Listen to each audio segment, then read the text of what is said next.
দার্জিলিং হৃদয়ে ভরে যাওয়ার একটি শব্দ, আর এই শব্দের মধ্যে লুকিয়ে থাকে বেড়াতে যাওয়ার কত স্মৃতি। মূলত এই দার্জিলিং এর মূল আকর্ষণ হলো মেল। বলা ভালো, দার্জিলিং এ একসাথে বসে আড্ডা দেওয়া, গল্প করা, চা খাওয়া, ফাস্টফুড খাওয়া কিংবা ছবি তোলা অথবা কেনাকাটা সকল কিছুই মূলত এই মেল কেন্দ্রিক। এর সাথে আরো একটি বিষয় যোগ করা যায়, সেটা হলো মেলে আসলে সকল ডিপ্রেশন দূর হয়ে যায় নিমিষে। সকলে একমত হবে কিনা আমি জানি না, তবে আজকের গল্প দার্জিলিং এর এই মেল ও মেল মার্কেটকে নিয়ে। সাথে থাকছে মহাকাল মন্দির পরিদর্শন। তবে চলুন গল্পটা শুরু করি।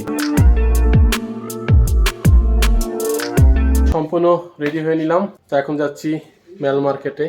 সেই মেল মার্কেটের এক্সপিরিয়েন্স সকল কিছুই আপনাদের জন্য থাকছে এই ভিডিওতে। যদি সম্ভব হয় মহাকাল টেম্পলে যাওয়ার চেষ্টা করব। তো চলুন ভিডিওটা শুরু করি। ওয়েদারের যা অবস্থা তাতে কাঞ্চনজঙ্ঘার ভিউ সম্ভাবনা খুবই কম, তবে কাঞ্চনজঙ্ঘার ভিউ না পেলেও এই বর্ষায় পাহাড়ের ভিউটা কিন্তু অসাধারণ। কাঞ্চনজঙ্ঘার ভিউ যদি উপভোগ করতে চান তবে আপনাদের হয় গ্রীষ্মে নয় প্রচুর শীতে আসতে হবে। নভেম্বর ডিসেম্বর আসলে কাঞ্চনজঙ্ঘার ভিউ পেয়ে যাবেন, কিন্তু বর্ষায় যদি আসেন তাহলে আরও অন্যরকম ভিউ পাবেন। আর মনে গেঁথে নিতে হবে কাঞ্চনজঙ্ঘা আপাতত কিছুদিনের জন্য বেড়াতে গেছে। দেখুন ওয়েদারে পুরো মেঘ নেমে এসেছে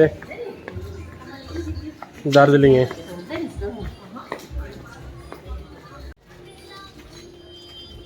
একটা আমার জুতো খুলে গেছে, এখন ফেভিকুইক দেবো। আটকে থাকলে আবার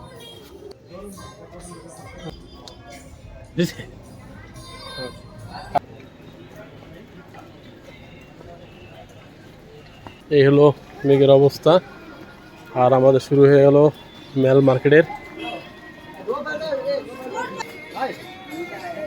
উপভোগ করা, মজা করা।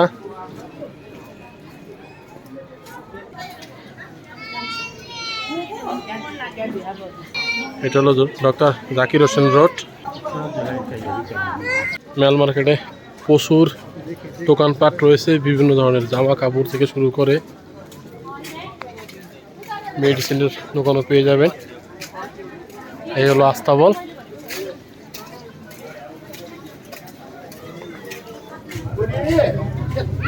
ফাস্টফুড, মেল মার্কেটের ফাস্টফুড দোকান কেবল সাজাচ্ছে, কোনো কোনো দোকান রেডি হয়ে গেছে।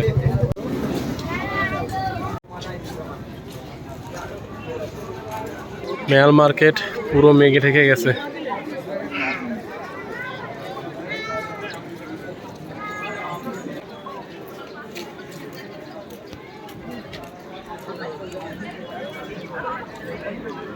আর এই সাইডে রয়েছে বসার ব্যবস্থা।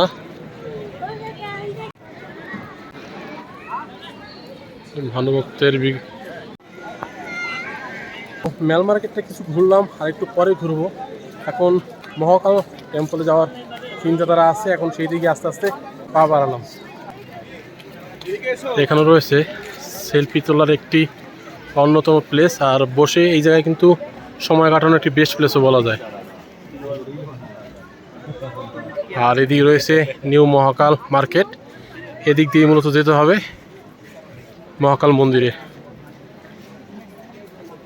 তাহলে একসাথে মার্কেটটা ঘোরা হয়ে যাবে, মন্দির দর্শনও হয়ে যাবে।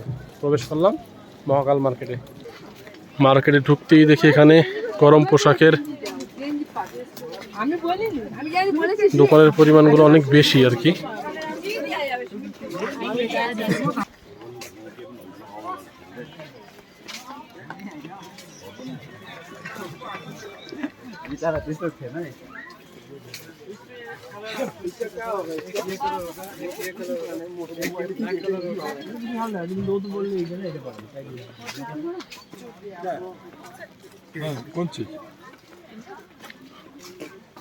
এখন প্রচুর দোকানপাট রয়েছে নিউ মহাকাল মার্কেটে। তো মহাকাল মার্কেট থেকে কিছুটা হেঁটে আসার পরে হাতের বাঁদিকে পড়লো মহাকাল মন্দির যাওয়ার গেট। সিঁড়ি বেয়ে উপরে উঠতে হবে।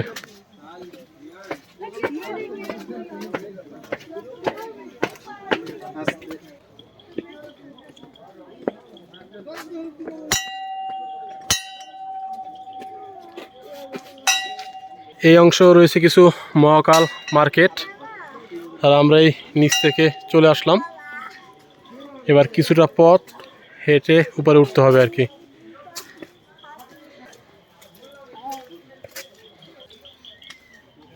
এই দুজনের কি অবস্থা, আসলে অনেকটা পথ হেঁটে উঠতে হয়। আমিও অনেকটা হাঁপিয়ে যাচ্ছি। আসলে ঈশ্বরের দর্শন পেতে তো একটু কষ্ট করতেই হবে। এই রোড দিয়ে একটু উপরে উঠতে হবে, উপরে উঠলেই ওয়ে টু মহাকাল মন্দির। অনেকটা পথ হেঁটে আসতে হয় আর কি।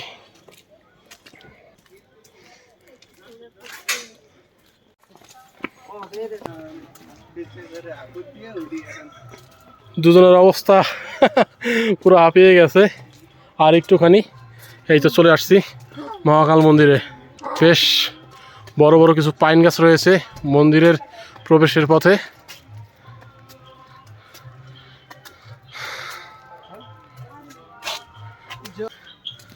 সত্যি এত দূর হেঁটে এসে এই ভিউটা দেখতে পেয়ে খুব ভালো লাগলো আর কি। পাইন বনের মধ্যে পাহাড়ের উপরে এই মহাকাল মন্দির অবস্থিত। মহাকাল মন্দির হলো একটি পবিত্র হিন্দু মন্দির যা শিবকে উৎসর্গ করা হয়েছে।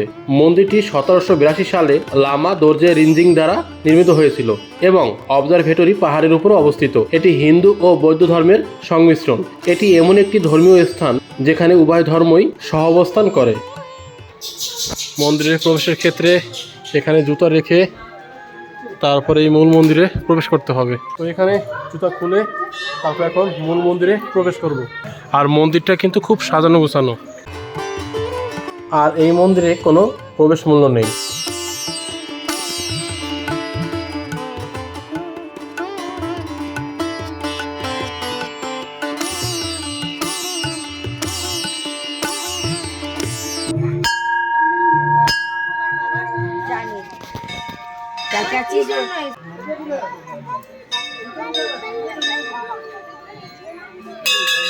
ওই নিচ থেকে এইভাবে এখান দিয়ে হেঁটে হেঁটে হেঁটে হেঁটে এই এখান দিয়ে এখন উপরে উঠছি।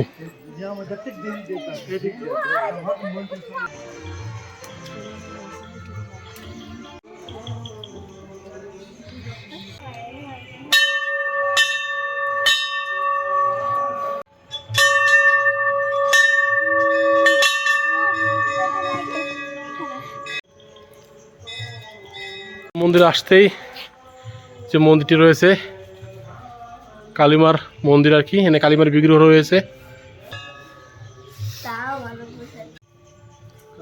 হলো বৈষ্ণব দেবীর বিগ্রহ।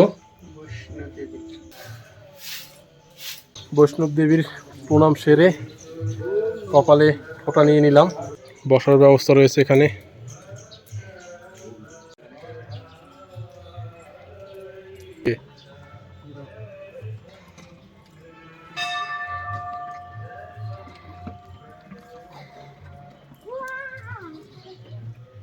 নিচে রয়েছে আরো একটি মন্দির।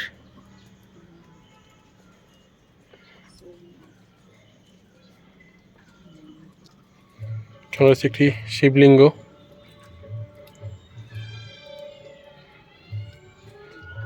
মন্দিরের চারিদিকে বেশ কয়েকটি শিবলিঙ্গ রয়েছে।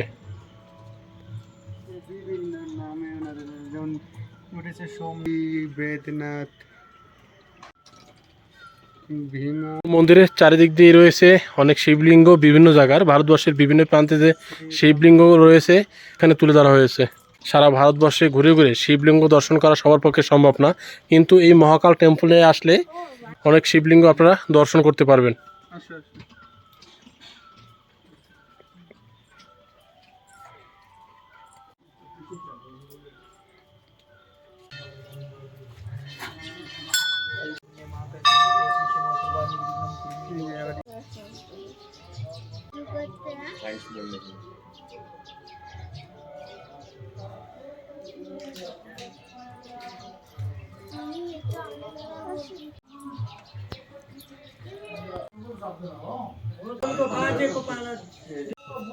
মহাকাল এই মন্দিরে প্রণামের ক্ষেত্রে কোনো বাধ্যবাধকতা নেই, আপনার ইচ্ছে অনুযায়ী আপনি যতটুকু খুশি দান করতে পারেন।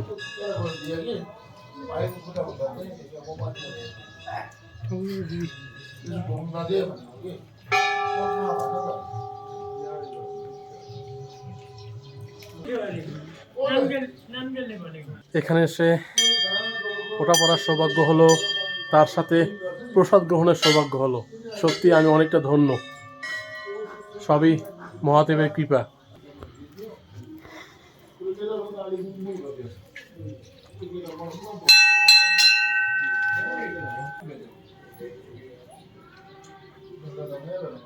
হ্যালো নন্দীসার,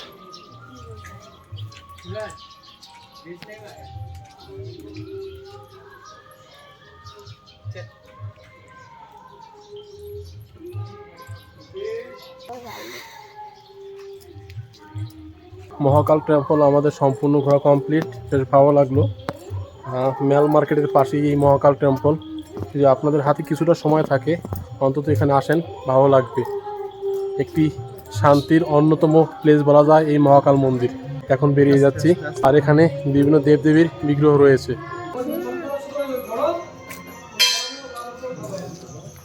চলে আসলাম আবার নিচে। এবার চলুন মেল মার্কেটটা সম্পূর্ণ করব। ওখান থেকে টুপি নিয়ে নিলাম 100 টাকার বিনিময়ে। টুপি কত? দার্জিলিং আসলাম, চা খাবো না তো হয় না। খাবো তো এখন 4 অর্ডার দিলাম, চা খাবো, লেমন টি।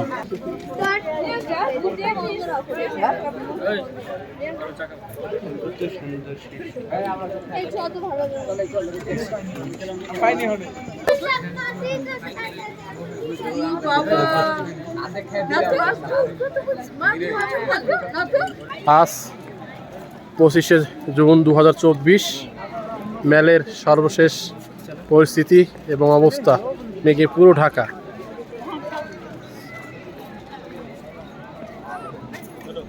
মেল মার্কেট সত্যি এক আনন্দের এবং শান্তির প্লেস। যতই ডিপ্রেশন থাকুক না কেন, যতই মনের মধ্যে অশান্তি থাকুক না কেন, এখানে আসলে আপনার মন ভালো হতে বাধ্য। সব কিছু একবার, এই দার্জিলিং কিন্তু বারবার।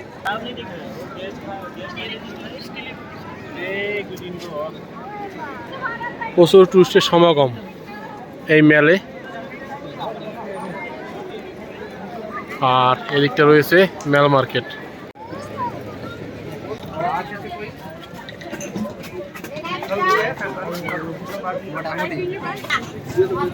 আর এই মেল মার্কেট সপ্তাহের প্রতিদিনই সকাল 11টা থেকে রাত 8টা পর্যন্ত খোলা থাকে। মেল মার্কেটও প্রচুর দোকানপাট রয়েছে ভিতরে, ছাতা, বিভিন্ন পোশাক।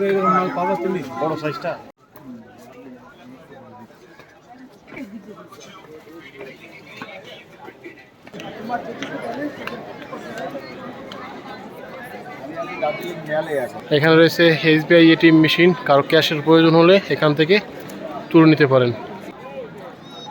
আরও একটি বিষয় আপনাদের বলে রাখি, NJP-তে ড্রপ কিংবা দার্জিলিং সাইট সিন করার জন্য দার্জিলিং মেল থেকে আপনারা গাড়ি বুক করতে পারেন, তবে অবশ্যই বার্গেনিং করে নেবেন। মেয়ের জন্য খেলনা নিয়ে নিলাম।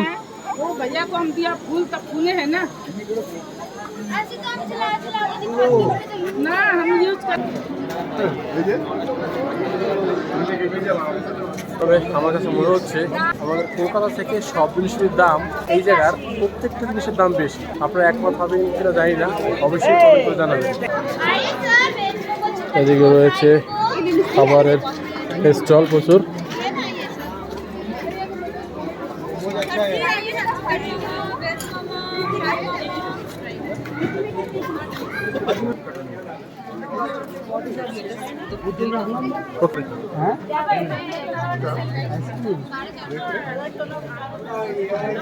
তো এখান থেকে এবার আমরা চিকেন খাচ্ছি।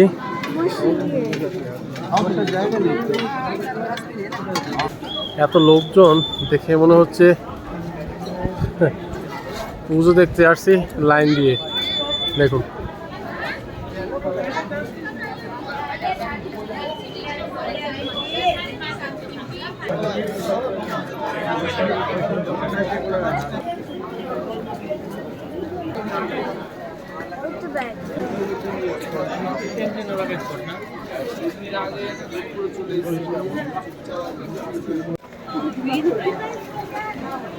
প্রচুর পরিমাণে শপ রয়েছে মেলের আশেপাশে, আর প্রচুর টুরিস্টের সমাগম।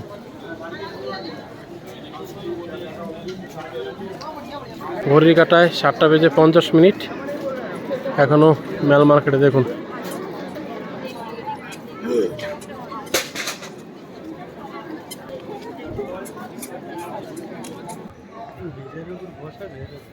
তো মেল মার্কেট সকল কিছু ঘুরলাম, মহাকাল মন্দির দেখলাম, আর এখান থেকে আমরা গাড়ি বুক করলাম 3600 টাকায় কালকে ভায়া এনজিপি ড্রপ, অর্থাৎ জোরপুকুরি হয়ে Lepchajagat, Simana view point, Jorepokhri, Gopaldhara tea garden, Mirik, এই সকল সাইট সিন করে কালকে আমাদের এনজিপি ড্রপ করবে। গাড়ি ভাড়া 3600 টাকা নিয়েছে। কালকে ভিডিওতে সে সকল অভিজ্ঞতা আপনাদের সামনে তুলে ধরবো। এখন মেল মার্কেট ঘোরা শেষ, এখন রুমে গিয়ে খাওয়া দাওয়া করবো।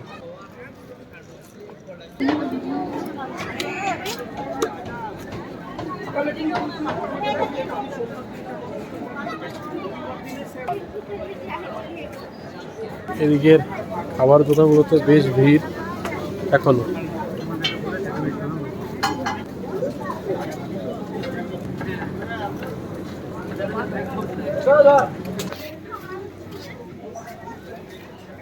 জাকির হোসেন রোডেও বেশ অনেক দোকান রয়েছে। ডাক্তার জাকির হোসেন রোডে বেশ বাঙালি কিছু রেস্টুরেন্ট রয়েছে।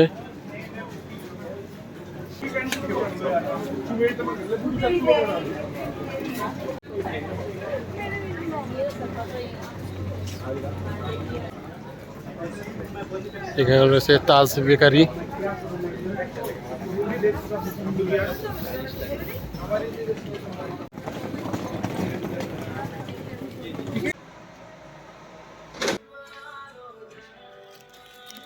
এই হলো আমাদের রাতের ডিনার। চিকেন রয়েছে, ডাল রয়েছে, আলুর তরকারি রয়েছে, আর ভাত, এই আর কি।